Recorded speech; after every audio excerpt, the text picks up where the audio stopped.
السلام عليكم ورحمة الله وبركاته. معكم إيمان خطاب. عنوان هذه الحلقة: سر شعور الزهري بالتعب والإرهاق بعد عيد الفطر.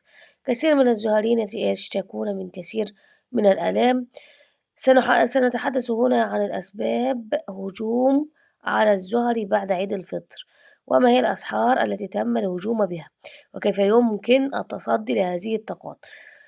شعر كثير من الزهريين بآلام في البطن وثقل في الأقدام وإرهاق وتعب في الأجساد.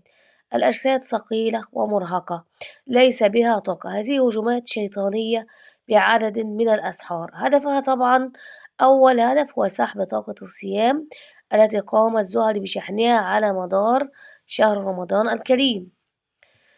رقم 2 طبعا فقدان الرغبة في العبادة وتعديل سلوك الزهري بعد رمضان. يريدون أن يحدث لك انتكاسة روحية، فستجد أن الزهري موجه له عدد من الأسحار. أول طبعا هذه الأسحار سحر المرض. معروف طبعا عندما يتم دراسة الصيام وطاقة الصيام في محافظة على الجسد، وفي برمجة الجسد المادي، وفي التخلص من بعض الأمراض والسموم، وكثير من الأبحاث التي تم إثبات فيها أن الإنسان يحتاج كل عام إلى شهر بهذه الطريقة في الصيام ليتم إعادة برمجة الجسد، تخلص من السموم وإعادة النشاط وغير ذلك من هذه الأشياء التي نشعر بها. هنا الزهري تم سحره. هذه أوقات الأسحار كانت وقت إفطار الزهري أول أيام العيد، حتى يشعر الزهري أن الذي حدث له من الصيام. ولكن الحقيقة أن الصيام الحقيقي بطاقته الحقيقية يعطيك صحة وعافية في البدن، ويعطيك قدرة ونشاط في العبادة، ويعطيك طبعا انشراح في الصدر، بالإضافة إلى سرعة قراءة القرآن الكريم وفهمه وحفظه، بالإضافة طبعا إلى كثير من الأمور التي يشعر بها زهري. يشعر بخفة الجسد، يشعر بقوة البصيرة، كما تحدثنا عن الطاقات الخاصة بالصيام وقدرة الزهري على التحكم وغير ذلك. كل هذه الأمور ملموسة إذا كان الزهري صاحب عبادة سليمة وصحيحة. وكان الزهري طبعا جسده ليس به أسحار، فيشعر بقوة هذه الطاقة. فهنا عندما ينصدم الزهري في عيد الأضحى، أقصد يوم عيد الإفطار، تبدأ أولها بشعور بالمرض، ثقل، انتفاخات، شعور بآلام في البطن مبرحة كأنه أكل سما، كثير من الانتفاخات والتوجعات. وبعض الأطباء يعني يتجهون إلى أن السبب أن الإنسان كان صائما فترة. لا، إحنا هنا طبعا في صيامنا إحنا بنصوم عدد من الساعات، وعند المغرب نفطر بما نشاء، يعني لم نمتنع عن اللحوم أو الأشياء السمينة أو غير ذلك.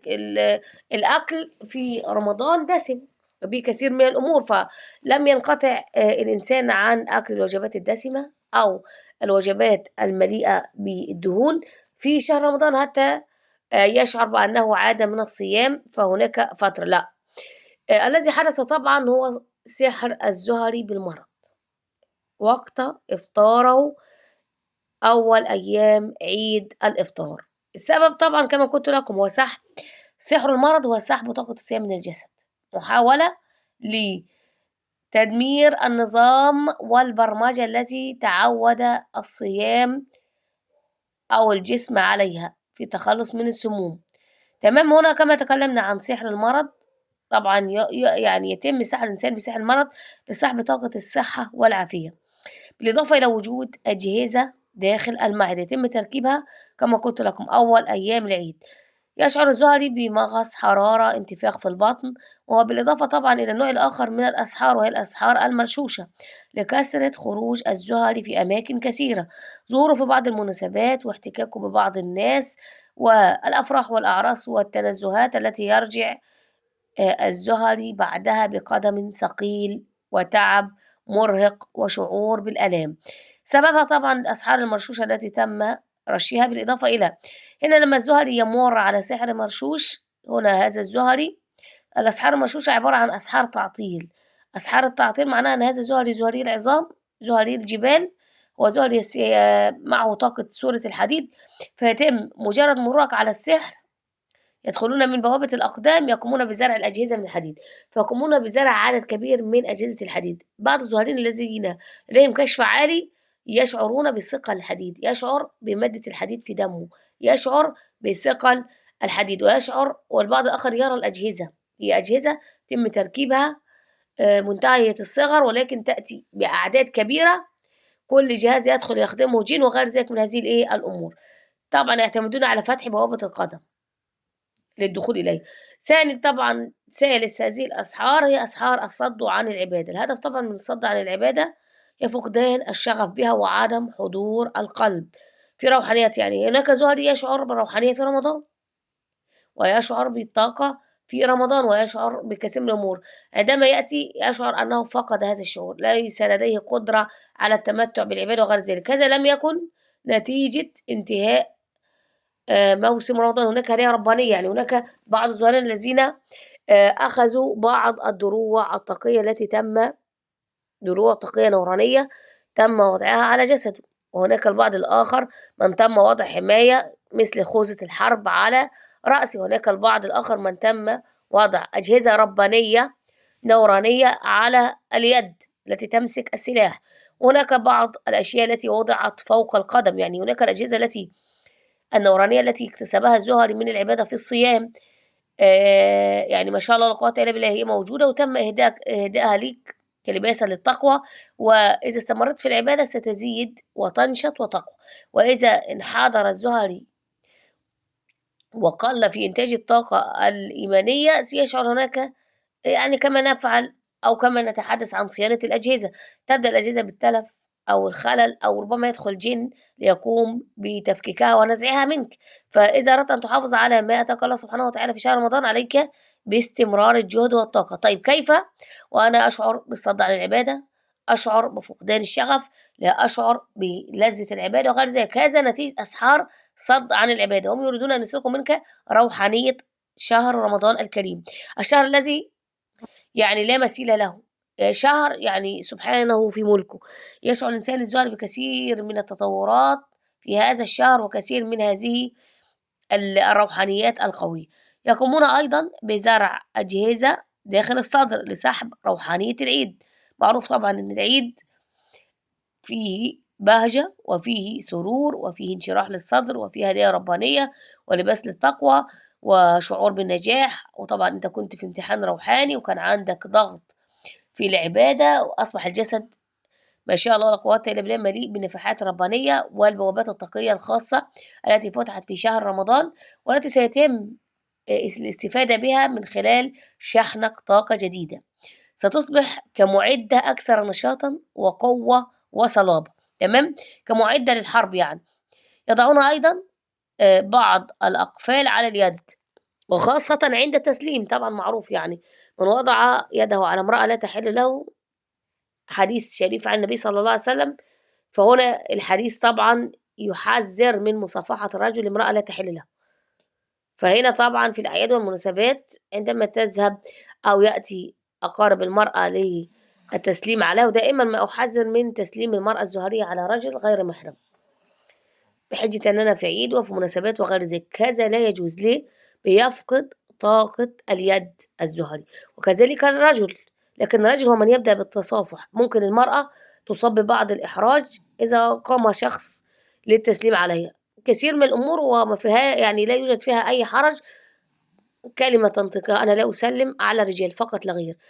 هنا هتحفظي طاقة يدك. والرجل أيضا لا تهم بالسلام على امرأة لا تحل لك، أنت مسموح لك السلام على زوجتك ومحارمك من الإخوات والعمات والخالات والأمهات. وكمان يعني إذا كان هناك منهم من يكون سحرة فعليك أن يعني تحاول أن تتفلت من هذا السلام، لأن السلام بيتم فيه أيضا عن طريق التسليم. يقومون بزرع الأجهزة، خاصة إذا كنت تعرف إن دي شخصية ساحرة، وهذه الشخصية الساحرة هي مرتبة أمورها إن هي تسلم عليك يوم العيد. فلما تسلم عليك هتضع الأجهزة داخل جسدك داخل يدك، هتكون عبارة عن دبابيس من حديد تشبه السحر الأسود في أعراضه. ستشعر أنت بتخدير للعروق الخاصة باليد، وستشعر بدخول شيء أو كميات من الحديد عبر العروق الخاصة بالدم. ستشعر بتنميل وسخونة، ربما ستشعر بنوع من التصلب في اليد، يعني لها علامات كثيرة.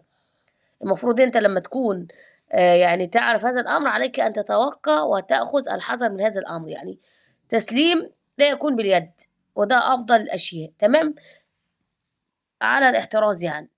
كمان يعني بالإضافة إلى طبعًا وضع الأجهزة، هم يريدون يعني في هذا الموسم يريدون وضع عدد كبير جدًا من الأجهزة. عندنا بوابة في الإيد بيقومون بفتحها واختراقها عن طريق التسليم، خاصةً إذا قامت المرأة بتسليمها على رجل لا يحل لها أو غير محرم، فهنا أنتِ ارتكبتِ نوع من الذنب اللي سمح بفتح البوابة بتاعة الإيد الخاصة بِك، يعني إن تنصروا الله ينصركم. بالنسبة للأقدام برضه الذهاب إلى أماكن مختلفة، عليكِ أو عليكم أيها الزائرين الوضوء أكبر وقت. الوضوء أكبر، يعني كون على وضوء أكبر وقت. الوضوء بيرفع طاقة القدم بيعطي طاقة للبوابة الخاصة بالقدم، يصبح الإنسان وضوءه دائم. أن لديه بوابة صعبة الاختراق. تمام؟ يقومون أيضًا بتسليط القرائن، القرائن طبعًا مسلطة سواء الإنسية أو الجني. القرين من الجن واحد إحنا عارفينه، وربما يكون بعض الزوارين عندهم تابعة موروثة، والتابعة دي طبعًا برضه بنتخلص منها. لكن هي عندنا قرائن إنسية، القرائن الإنسية دي بقى هتفتعل معاك المشاكل، وهتحاول تثير غضبك أو تستفزك، أو ربما يعني يتم كسر خاطرك أو التسلط عليك، تشويه سمعتك، رميك ببعض الكلمات ليتم استفزازك وكسر فرحة العيد بداخلك. بل الكسر هنا هدفه سحب طاقة القلب. كل شيء له طريقة يقومون باستنفاذها. نحن هنا نوضح نقاط التي قد يقع فيها الزهري فيسلب منه طاقته. نحن نريد منك أن تحفظ مفاتيحك، اليد والأقدام والعين وغير ذلك من هذه الأمور. كلما يعني اتخذت الإرشادات اللازمة لحفظ الطاقة، أصبحت أنت ممارس لسلوك حفظ الطاقة، فأصبح هناك صعوبة في الاختراق والتغلب عليك. أصبحت شخصية لديها يقظة روحانية، تفهم ماذا تفعل ولماذا تفعل وما يجب عليها ألا تفعله. ففي يقظة، في تربية روحانية، في سلوك صادر سنحاسب عليه بالضرورة، يعني زي التسليم كده سنحاسب عليه. بعض الاستفزازات كن شخصية، يعني اعمل من نفسك كمشاهد، لا تتدخل مع القرائن المسلطة من الإنس في أي مواقف خاصة. اكتفي بمشهد المشاهدة أو الانسحاب، يعني سيتم استفزازك، افتعال المشاكل، الغضب، الثورة عليك، بعض السب أو بعض الشتائم، محاولة لإيقاعك أو إحراجك بصورة غير لائقة ليتم الحط منك أو وضعك في منزلة لا تليق بك، فكن إما منسحب أو مشاهد. أما إذا الأمر تطور إلى مرحلة لا يمكن السكوت عليها، فعليك بأخذ حقك برضه بتجنب السلوك الخطأ، يعني هناخد حقنا بسلوك نوراني يخدمنا. تمام. طبعا احنا نتذكر النبي صلى الله عليه وسلم كيف كان يتعامل مع الكفار والمشركين، وكيف كان يتعامل مع المنافقين، وكيف كان يتعامل مع الشخصيات الحاسدة وكل هذه الأمور. يعني الحمد لله شخصية سيدنا محمد واضحة لنا في كتب السيرة، وهي نموذج قوي وقويم ونموذج نوراني. هو هيرد على أعدائه ولكن هيرد بسلوك نوراني. السلوك النوراني هيجمع عندك طاقة نورانية، هيعمل لك إعادة برمجة صحيحة وسليمة، سيعطيك قوة على عدوك، لن يجد ثغرة للدخول إليك أو اقتحامك. هنا أنت وصلت مرحلة فيها أمان أعلى وطاقة حفظ أكبر. تمام. كل هذه الأمور ستشعر بها بعد ممارستها وتكرارها. زي ما اتكلمنا عن أثر الذنب وماذا يفعل الذنوب في هالة الزهري، تنشط الأسحار وتنشط وتسلط القرائن، بل وكمان تعمل حجب ظلمانية، بالإضافة إلى كثير من المشاكل التي تفعلها الذنوب والبوابات السفلية التي بعد إحداث الذنب يحدث هناك ثقب في الهالة أسود، ومع ممارسة الذنب يزيد هذا الثقب ويصبح قوة ظلمانية تحارب لبقائها في جسدك، فتصبح أنت من زرعت الشوك في جسدك. تكلمنا طبعا في الحلقة الماضية عن هذا الأمر. هنا نتحدث عن السلوك النوراني وممارسة طاقة الحفظ. أنا عندي سلوك بمارسه، وعندي يقظة روحانية، وعارف بعلم الله سبحانه وتعالى الأشياء التي يقومون باصطيادك فيها زي تسليم، مثلا قلة الوضوء. هم يعرفون جيدا خط سير الناس، يعني يدرسون أمور ويقومون بعمل أشياء ضدنا، ربما لا يلقي كثير من الظهور لها بين. نحن ننبه ليتم التوعية، ليتم الاستخدام والممارسة الروحانية، لنخرج بسلوك قوي وهالة روحانية كلما مر على الوقت كلما أصبحت أقوى. تمام. طيب زي ما احنا قلنا، يدخل تسلط القريب من الجن محاولة لإفساد البرمجة التي تعودت عليها. طبعا انت في رمضان كان عندك صيام، كان عندك صلاة بتبدأ بيها الأول، بعد كده بيتراكم عليها طاقة نورانية أخرى الصيام، ثم يتلوها بعد ذلك أثناء الصلاة أنت مصلي وصائم، يتبعها قراءة قرآن بالإضافة إلى الزيارة والصدقة والزكاة وغير ذلك. المهم كان لك موسما طاقيا مليء بالشحنات النورانية القوية المحببة لله سبحانه وتعالى في شريعتنا الإسلامية. تمام. فهنا أنت أصبحت شخصية ممارسة لمدة 30 يوما. عادة يقول الأطباء إن الإنسان محتاج 21 يوم ليغير العادات السلبية التي تعود عليها. فأنت عندك برنامج طاقي على 3 مراحل، كل مرحلة كل 10 أيام بيأتي إليك نتاج إن شخصيتك تغيرت. لو أنت عندك يقين وأنت عندك رغبة في التغيير لن يكون هناك فرصة أكثر من شهر رمضان. ليه؟ عندك عبادات كثيرة، العبادات الكثيرة تعطيك راحة وقوة وحرية روحانية، تعطيك أنت معك زي الثري الذي معه مال ينفق كيفما يشاء. عندك حرية في التصرف لأنك معك طاقة بتخدمك، عندك ثراء، فأنت شخصية ستصبح لديك مرونة في الطاقة، استخدام توجهات وغير ذلك من هذه الأمور. تمام.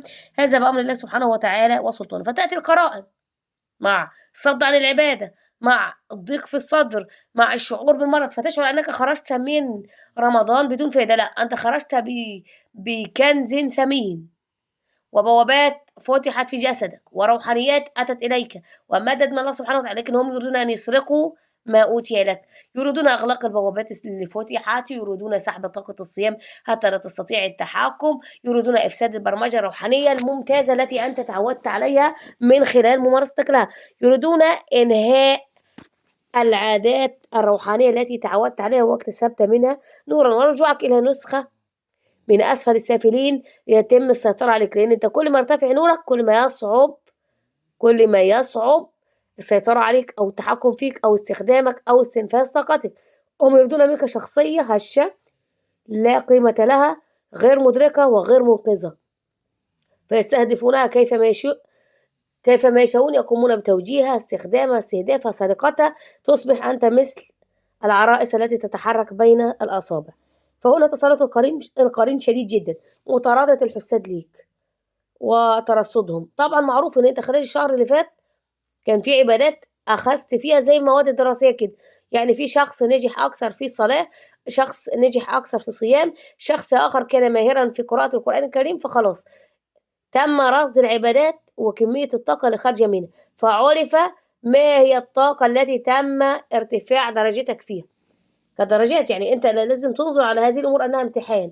انا ليك مادة الصلاة ومادة الصيام ومادة القرآن الكريم ومادة الصدقات ومادة السلوك وغير ذلك، كما يعني حددنا لكم كما نتحدث. فهنا هم يعرفون العبادة اللي هتلاقي نفسك مهاجم فيها وفقد الثقة في نفسك فيها وحاسس بالشعور بالضيق، بل هناك من تشعر ان الحساد يعني يتعمدون كأن بيحضروا ساعة ما تقرأ القرآن الكريم، يعني خلاص يريدون أن يأخذوا المصحف من بين يديك. شعور الآيات والأوراد القرآنية الخاصة بك اللي فيها طاقتك أصبح عندك شعور بالثقل، شعور بالنفور، شعور بالصعوبة في التحمل، أنت تشعر أنك تمسك في يدك نار. كل الأمور دي هم قاموا بقياسه. طبعا كل ده موجود في الهالة عندك. فمعروف العبادة التي تم تنشيطها وفتح عليك فيها باب، يحاولون أن يزهقوا روح الطاقة الروحانية النورانية فيك، يتم قطع طريقك. يعني هم يفعلون مثل ما يفعل قطاع الطرق، خاصة حساد من الإنس.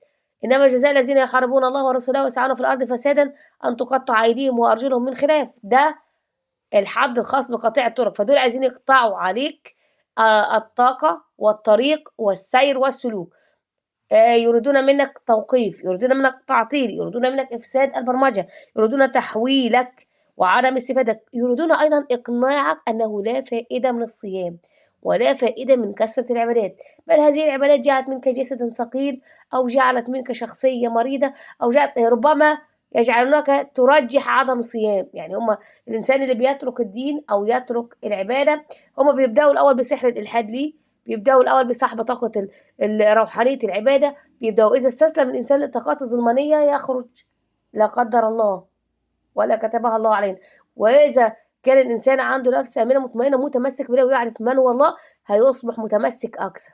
يعني الله سبحانه وتعالى يقول سنريهم آياتنا في الآفاق وفي أنفسهم، يشعر ويطلب من الله سبحانه وتعالى الاستغاثة لهذه الروح التي يريدون إظلامها وإطفائها، إلى أن يؤتيه الله سبحانه وتعالى من عنده، فيصبح إنسان بعد بقى الحرب اللي خاضها في أسحار الإلحاد يصبح لديه عقيدة قوية محاربة،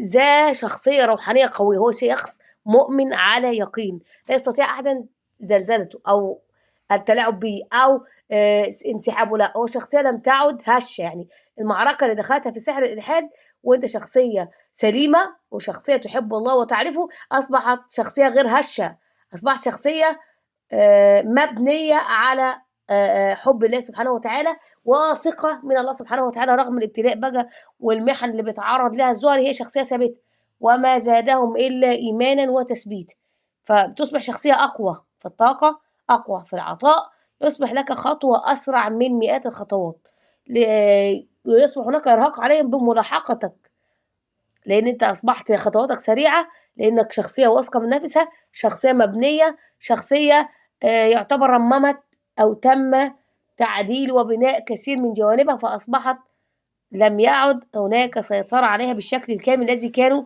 يتعمدون إليه. بالإضافة طبعا إلى سحر التهييج وكثرة الأسحار التي بها أحلام جنسية وكثرة الأطعام المنام. حتى الأطفال الصغيرين اللي هم لسه بيتعلموا الصيام بعد ما صاموا ربنا أكرمهم في رمضان كل ليلة، لا ليس كمان يعني إذا قاموا بالنوم بالنهار كل شوية طعام إطعام وأطفال صغيرة جدا لم تصم يعني لا تتعدى 3 سنوات ولا 4 سنوات، كل ما يناموا يحلموا إن هما بياكلوا. يعني أنت الطفل الصغير عايز يعني تأكله لحد ما يوصل إلى إنه هو ده طفل محارب معروف. الأرواح بالمناسبة عمر الروح لا يتعلق بعمر الجسد المادي، يعني الأرواح الساحرة التي نزلت وبتحاربك دلوقتي هي أرواح ساحرة منذ أن نزلت إلى الأرض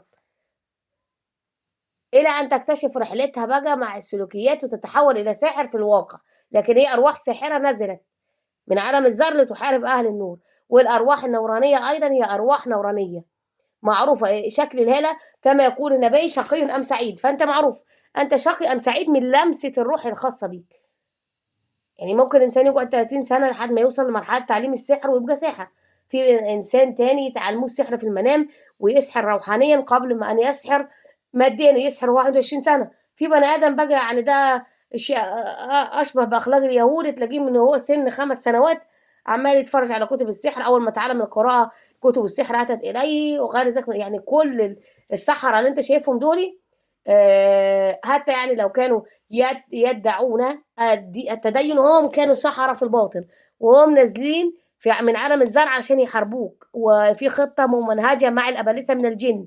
الأمور أكبر مما تتخيل، لكن الأمور لو استوعبتها وتم تدريسها ليك هتصبح أمور سهلة وسلسة. يعني عارف زي ما احنا بناخد مواد كده ندرسها قبل دراستها ممكن نجد صعوبة لأننا نحتاج إلى معلم يدرس أو يعلمنا هذه الأمور. طيب إذا تم تعليمنا على يد مدرس أو معلم ماهر تصبح المادة قادرين عليها ولدينا استطاعة على فهمها ونصبح قادرين على الاستفادة بها بأكبر قدر. فهنا نحن نتحدث عن هذه الأمور ليتم إعادة النظر إليها. كل الهدف تشكيل وعي للزهري قوي، شخصية نورانية صلبة وغير هشة أو غير مخترقة، بنيان للزهري على خطوات من السنة والقرآن الكريم، اتباع المنهج الروحاني الخاص بسيدنا محمد وسلوك كان قرآنا يمشي بين الناس. كما قلت لكم كيف كان يتعامل مع الحساد المنافقين الكفار المشركين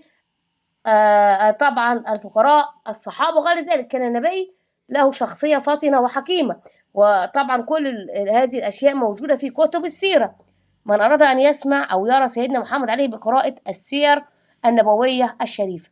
كيف كان يتعامل مع أهله، كيف كان يتعامل مع نسائه، كيف كان يتعامل مع أصحابه. كل هذه الأمور كلها سلوكيات موجودة ومذكورة في الأحاديث النبوية الشريفة. إذا كنت تريد أن ترى الشخصية المحمدية على حق وعلى قرب وتريد أن تتأثر بها. يقومون أيضا بعمل أسحار التهييج. إحنا عارفين إن الصيام بيعطينا طاقة للتحكم في الجسد. التهييج وأسحار الجلب والزنا واشتباع الشهوات بيعطي فقدان للزهري بالتحكم في طاقته، عدم سيطرة الزهري على طاقته، استخدام الزهري، فالتفتيح أبوابه، يعني فتحت أبوابه بسبب أسحار التهيج. طبعا هي حرب، هناك من يستسلم لأسحار التهيج والجلب والزنا ويتغير سلوكه. بالمناسبة الأسحار تغير الطبائع، لأن الأسحار يستهدفون بها الحمض النووي الخاص بك. يعني الإنسان الذي يستجيب لأفكار السحر بتتغير شخصيته. في ناس يعني لما نتحدث معهم في الأسحار يقول لك لم تكن شخصيتي قبل 3 سنوات مثل هذه التصرفات، أصبحت أتصرف هذه التصرفات بطريقة مرعبة. يعني هو اتفاجأ بنفسه وتغيراته لأنه استسلم للطاقات الظلمانية التي توجهت إليه. كما هذه الطاقات الظلمانية التي توجهت إليه جعلته يفعل الذنوب السوداء ويمارس الطاقة الظلمانية، فأصبح هناك حرب من داخله. ففي كل عيد يضعون بعض الأسحار. في العيد الأضحى يضعون أسحار الدم وأسحار القتل وأسحار القربان. يقومون بعمل طلاسم بالدم، يقومون بتأكيل أو إطعام الزهري أكل ميت أو أكل قربان أصلا تم عمله أو غير ذلك من هذه الأمور. في كل مناسبة ستجد لهم من يترصد لك. ولا تحزن، يعني الله سبحانه وتعالى احتفظ بإذن الضر لنفسه سبحانه. فهنا وما هم بضارين من أحد إلا بإذنه، لكن علينا يعني كما أنزل السحر فتنة أنزل الله لنا القرآن حماية ووقاية. وإذا نظرت إلى المعادلة يعني سبحان الله، الله سبحانه وتعالى بدأ بخلق الخير قبل الشر، وهنا ولنبلونكم بالخير والشر فتنة. فإذا كان هناك سحر هناك قرآن، وهناك طاقة قرآنية، وهناك منهج رباني نستعين به على السحر وعلى السحرة. وإذا كان هناك سحرة فهناك نورانيين يعالجون ومحاربين يحاربون السحر والسحرة. وإذا كانت هناك كتب للسحر فهناك كتب للرقية الشرعية ومنهج للعلاج بالطاقة النورانية في القرآن الكريم كما حدد الله سبحانه وتعالى لنا. وإلى هنا قد أكون قد وصلت لنهاية تلك الحلقة، والسلام عليكم ورحمة الله وبركاته. دمتم في رعاية الله وأمنه.